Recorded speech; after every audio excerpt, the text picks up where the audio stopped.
Abdullah bin Abbas mengatakan begini, sebelum terjadi perang Siffin, terjadi perang Jamal akibat fitnah orang munafik itu antara kubu Sayyidina Ali dan kubu Sayyidah Aisyah. Apakah kalian akan melakukan tawanan terhadap Sayyidah Aisyah? Jika kalian melakukan itu, maka sungguh kalianlah orang kafir itu.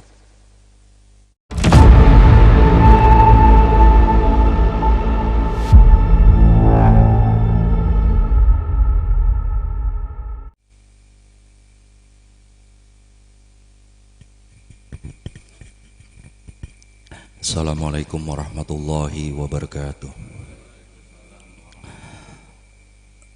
Innal hamdalillah nahmaduhu wa nasta'inuhu wa nastaghfiruh wa na'udzu billahi min shururi anfusina wa min sayyiati a'malina.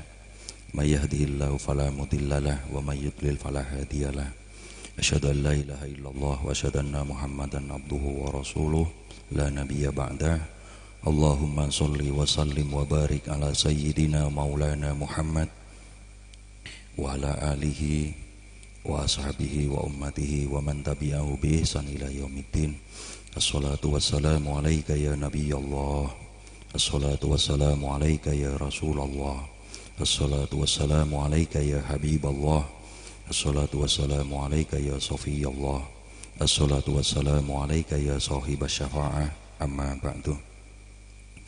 Syukur alhamdulillah teman-teman sekalian, malam ini di bulan Ramadan ini kita semua diparingi karunia agung oleh Allah Subhanahu wa taala bisa ngaji bersama. Semoga rahmat berkah Allah dilimpahkan kepada kita semua, keluarga kita semua, saudara-saudara kita, sahabat kita, serta orang-orang lain semuanya. Salawat dan salam mari kita hadiahkan selalu kepada kekasih hati kita baginda Rasulullah Muhammad sallallahu alaihi wasallam dan keluarganya, para sahabatnya semuanya. Yang saya hormati Kak Kuswaidi Syafi'i dan teman-teman sekalian. Setiap bicara tentang Al-Quran itu, nuhun sewu, saya ingin mengawali dengan ungkapan begini. Di hadapan Al-Quran itu hakul yakin, wallahu a'lam bishawab.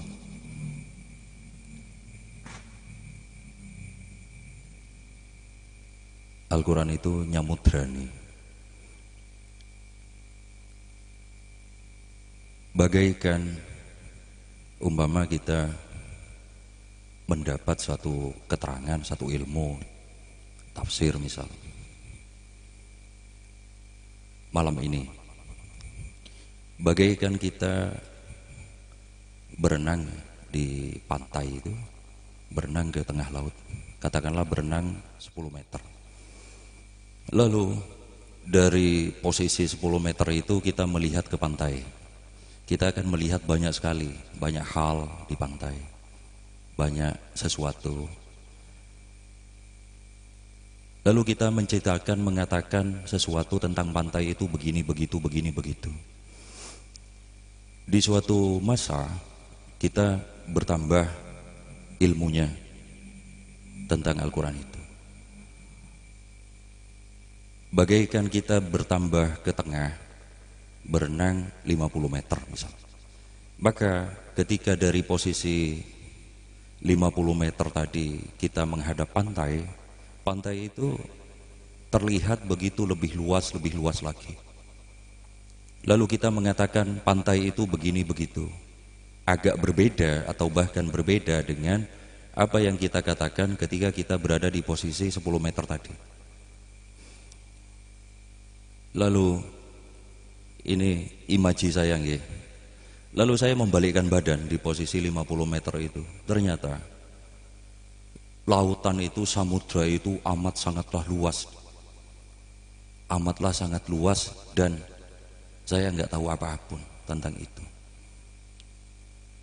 Maka seluruh tuturan saya di posisi 10 meter, 50 meter, 100 meter itu seketika rontok, seketika runtuh ketika kita mau menoleh ke arah keagungan Al-Quran, keagungan Allah Subhanahu wa Ta'ala. Begitu kiranya posisi ilmu, makna, hikmah yang dikandung Al-Quran di hadapan paparan ilmu yang bisa kita jangkau, atau saya jangkau lebih tepatnya. Maka kiranya benar sekali ketika di Al-Quran itu, di Ali Imran ayat 7 itu, Gusti Allah itu memutus, menegasi seluruh pemahaman kita, pengetahuan kita tentang Al-Quran itu, makna-makna Al-Quran itu hanya pemahaman rasional, ilmiah, ala manusia. Tetapi hakikat samudra kebenarannya itu hanyalah digenggam oleh Allah Subhanahu wa Ta'ala. Wa ma ya'lamu ta'wilahu illallah. Enggak ada yang tahu takwil Al-Quran itu kecuali Allah Subhanahu wa Ta'ala, kan begitu. Tentu ini tidak berarti lalu seluruh hasanah ilmu, keterangan, ngaji, tafsir dan sebagainya yang berusaha untuk memberikan keterangan takwil terhadap Al-Quran itu lalu menjadi tiada makna. Tetap ada maknanya. Tetapi hendaknya kita itu secara batiniah itu ngerteni, rendah hati, tawadhu di hadapan samudra keagungan makna Al-Quran yang kebenaran, keluasan ilmunya itu hanya digenggam oleh Allah Subhanahu wa Ta'ala, bukan digenggam oleh manusia. Saya contohkan beberapa hal sederhana ini. Wa ma ya'lamu ta'wilahu illallah. Setahu saya pernah belajar nahwu sharaf. Wa ma ya'lamu itu enggak lazim dalam ilmu nahwu. Mestinya itu adalah wala ya'lamu. Karena kata ma biasanya dipakai untuk fi'il madi, tidak dipakai untuk fi'il mudhari. Ketika saya mengatakan misalnya ma qultu, itu benar secara kaidah nahwu, aku tidak berkata. Ketika saya mengatakan la qultu, itu salah. Ketika saya mengatakan la aqulu, itu benar. Ketika saya mengatakan ma aqulu, itu salah. Tetapi yang begini-begini di Al-Quran itu banyak sekali. Contohnya tadi itu, wa ma ya'lamu ta'wilahu illallah. Mestinya wa la ya'lamu ta'wilahu illallah. Itu contoh satu. Saya hanya nyontohin beberapa yang saya tahu. Yang kedua, ada ayat begini bunyinya, wala takunu kalladzina tafarraqu wahtalafu mim ba'di ma ja'ahumul bayyinat. Kalimat ma ja'ahumul bayyinat secara ilmu nahwu itu salah. Karena mestinya yang benar ma ja'ahumul bayyinat. Tetapi Al-Quran begitu. Di dalam surat Al-Bayyinah yang dipakai itu adalah kaidah yang tadi itu. Kaidah yang pakai ta tadi itu, yang menunjuk kepada kata perempuan begitu. Betul nggih? Sampai di sini itu udah babak belur ilmu kita itu. Apa ya kita akan mengatakan Gusti Allah kok salah nahunya gitu? Enggak mungkin. Tapi kemudian ketika saya mencari tahu kenapa begini, kok di surat Ali Imran itu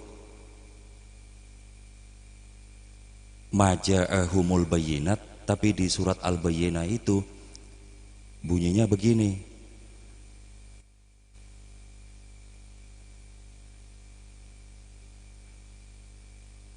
wa ma tafarraqu illa ma ja'athumul bayyinat, begitu. Jadi yang surat Al-Bayyinah itu pakai ja'athumul bayyinat, di surat Ali Imran itu pakainya ma ja'ahumul bayyinat. Saya cari tahu di tafsirnya itu, ternyata saya menemukan keterangan begini. Penggunaan ma ja'ahumul bayyinat di Ali Imran itu untuk menunjukkan bahwa kesikohan, kekokohan Al-Quran itu, bayinat itu adalah kekokohan, kebenaran, kesejatian yang mutlak. Sehingga dia cukup dengan menggunakan kata ja'a, tidak ja'at. Ini bisa dipahami karena di dalam tradisi bahasa Arab itu, ketika kita menyebut antum, maka di dalamnya itu juga otomatis terliput perempuan, begitu ya. Begitulah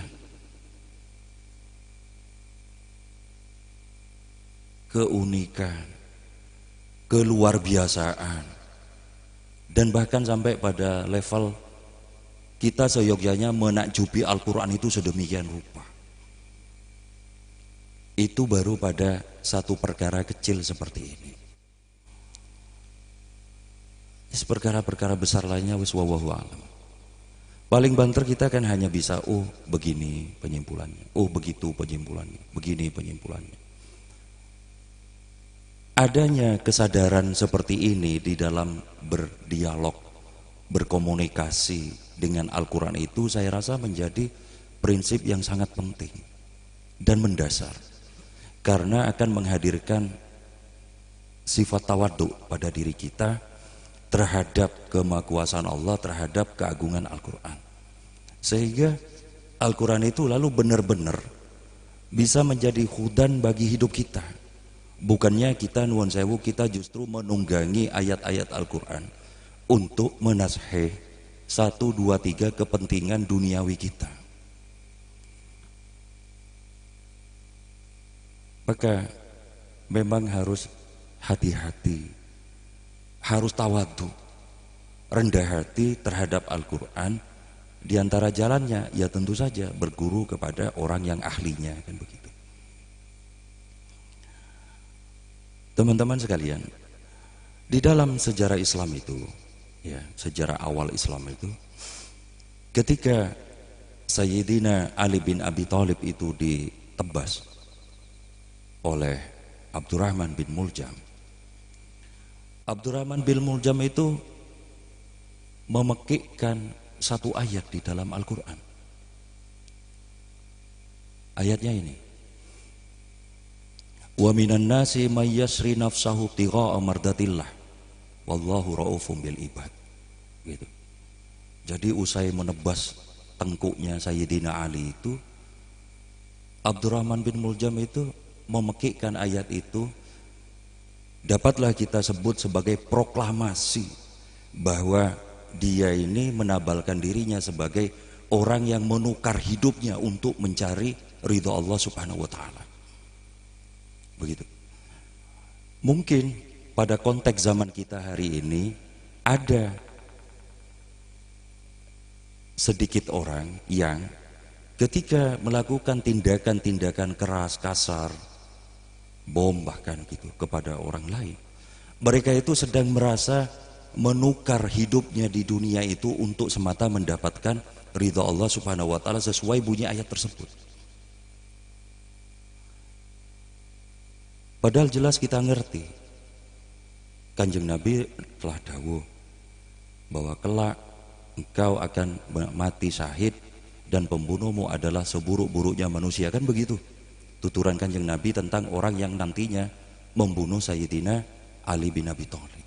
Tapi pada diri Abdurrahman bin Muljam itu memekikkan bahwa dirinya itu sedang membela Allah Subhanahu wa taala. Coba. Risalah seperti ini panjang di dalam sejarah kaum Khawarij itu, yang kesimpulannya adalah kalangan yang merasa dirinya itu paling Qur'ani, paling sesuai dengan ayat Allah, tetapi mendampakkan madarat, kerusakan kepada orang lain. Mereka itu tertipu oleh pemahaman mereka yang dangkal, nuwun sewu, sekali lagi, yang dangkal terhadap Al-Quran. Ini dibuktikan oleh Sayyidina Abdullah bin Mas'ud ketika beliau itu berusaha untuk merayu, membujuk kalangan Khawarij itu supaya kembali ke barisan Islam lagi dengan menanyakan, apa sebenarnya masalah kalian kepada Khalifah Ali bin Abi Thalib. Mereka mengatakan kami punya 3 masalah. Lalu Abdullah bin Abbas ini mengatakan sebelum mereka menyebutkan masalahnya, jika aku bisa menjawab masalah kalian dan kalian puas berdasar Al-Quran dan Sunnah Nabi, apakah kalian mau kembali kepada barisan Khalifah? Mereka mengatakan iya. Sekarang katakan masalahmu apa? Jadi Abdullah bin Abbas ini mengatakan itu sebelum masalahnya dikatakan. Mereka mengatakan yang pertama, Ali ini memutuskan hukum Allah tidak berdasar Al-Quran, tetapi berdasar hukum manusia. Dan gak main-main, mereka mengutip Al-Quran lagi. Yang dikutip itu Al-Ma'idah ayat 45, 46, 48. Sorry, Al-Ma'idah ayat 44, 46, 47. Bunyinya begini. Wa man lam yahkum bima anzalallah faulaika humul kafirun. Siapa yang tidak menetapkan hukum berdasar hukum Allah, maksudnya adalah Al-Quran, maka mereka adalah orang-orang kafir.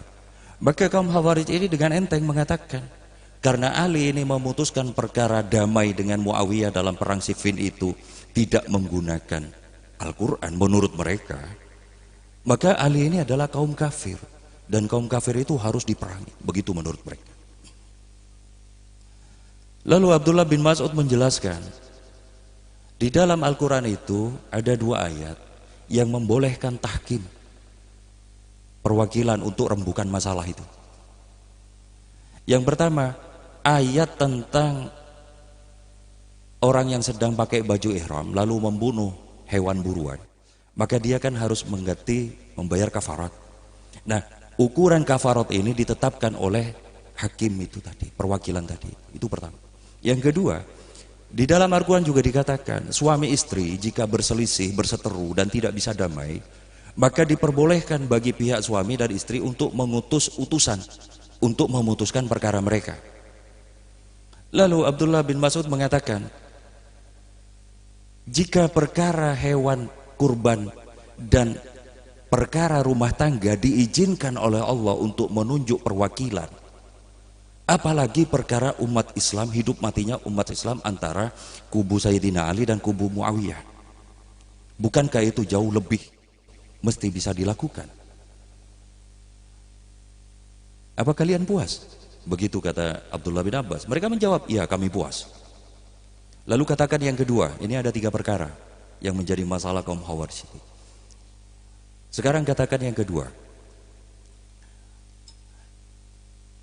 Kaum Khawarij mengatakan begini, Ali ini berperang melawan Muawiyah, tetapi Ali ini tidak mengikuti ajaran perangnya Kanjeng Nabi SAW dengan tidak mengambil harta rampasan perang atau ganimah dan tidak mengambil tawanan perang.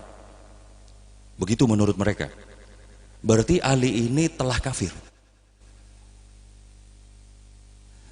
Abdullah bin Abbas mengatakan begini, sebelum terjadi perang Siffin, terjadi perang Jamal akibat fitnah orang munafik itu antara kubu Sayyidina Ali dan kubu Sayyidah Aisyah.